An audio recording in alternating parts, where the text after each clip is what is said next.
Qo'limda Honor Magic 8 Pro. Buni hozir Antutu testdan qilib ko'ramiz, kamera testini ham qilamiz va ichidagi qiziqarli funksiyalarni ham birgalikda ko'rib chiqamiz. Hozir birgalikda korobka komplekti bilan tanishib chiqamiz. Ko'p flagmanlarda lekin bunchalik boy bo'ladi deb o'ylamagandim.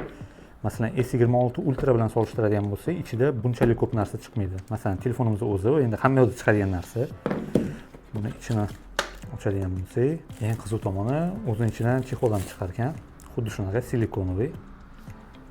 Qo'lda sovuq havoda ham unaqa g'alati bo'lmaydi lekin rezinoviylarga o'xshab. Bundan tashqari ichidan albatta 100 vatli o'zini adapteri chiqar ekan. Va eng asosiysi bu xuddi shunaqa USB Type-C simi ham chiqar ekan. Endi telefonni o'zi bilan tanishib chiqamiz, bularni chetga olib turamiz. Telefonimiz ham juda ajoyib ko'rinishi, baho bersanglar bo'ladi. Qo'lda premiumligi bilinib turibdi. Endi salkam 1300, adashmasam 1400 dollar atrofida bo'lar ekan bu telefonimiz. Ko'rishingiz mumkin. Albatta kamera kontrol knopkasini ham bir test qilib ko'ramiz. Eng qiziq tomoni ekrani LTPO OLED ekran. Masalan, o telefoni degan joyga kiramiz. Protsessori Snapdragon 8 Elite Gen 5. Xuddi shunaqa protsessor S26 Ultra ga ham o'rnatilgan.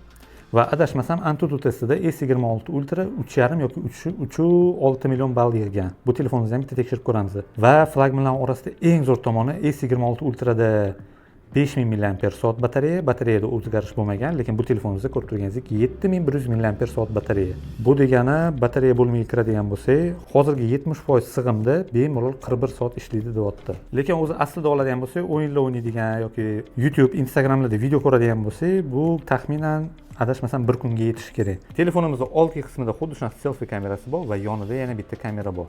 Bu nimaga kerakligini hozir ko'rasiz. Bu funksiya Androidlarda yo'q, Face ID bo'lib iPhone'dagi ishlaydi. Shuning uchun ikkinchi kamerasi ham kerak.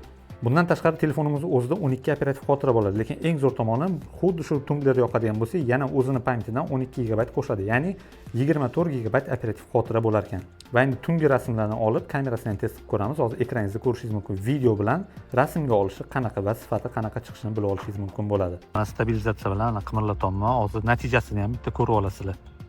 Bu endi mana stabilizatsiya yoqdim. Hozir qaranglar. Qimirlatyapman, mana borib ketdi. Hozir ekraningizda Magic 8 Pro ni tungi suratga olish kadrlarini ko'rishingiz mumkin. Har xil yaqinlashtirish fokuslari bilan.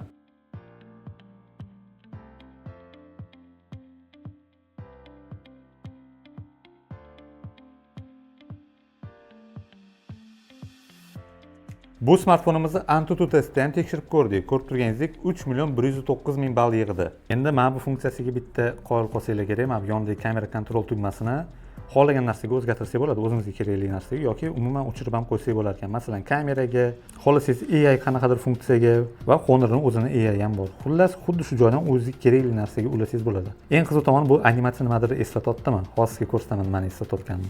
Qaranglar, bu Honor'da, bu esa iPhone'da. Animatsiyasiga bitta e'tibor beringlar. Va bu yerda ham animatsiyasiga bitta e'tibor beringlar. Apple'dagi zo'rroq chiqqan deb o'ylayman, lekin Androidlar uchun ham qoyil, lekin zo'r qilib ishlash. Va asosiy tomoni 2 marta bosilganda shu narsa ochiladigan qilsangiz bo'ladi yoki 1 marta bosilganda ham nimadir ochiladigan qilib qo'ysangiz bo'ladi va bosib ushlab turganingizda ham nimadir ishlaydigan qilib qo'yishingiz mumkin. O'zingizga kerakli funksiyani to'g'rilab olsangiz bo'lar ekan. Xullas, o'yin o'ynaganda, video olayotganda bu telefon juda ham zo'r ishlab beradi. Endi narxiga arziydimi, yo'qmi bilmadim. Bu narx atrofida siz bemalol S26 Ultra yoki Xiaomi 17 Ultra ham olishingiz mumkin. Endi tanlov sizdan bo'ladi. Kommentariyada o'zingizning izohingizni yozib qoldirib keting. Honor Magic 8 Pro o'z narxiga arziydimi, yo'qmi? O'z ko'pincha telefon olganingizdan keyin u telefondan siz Instagramga kirasiz, Telegramga kirasiz va ora-orada o'yinlar o'ynab turishingiz mumkin.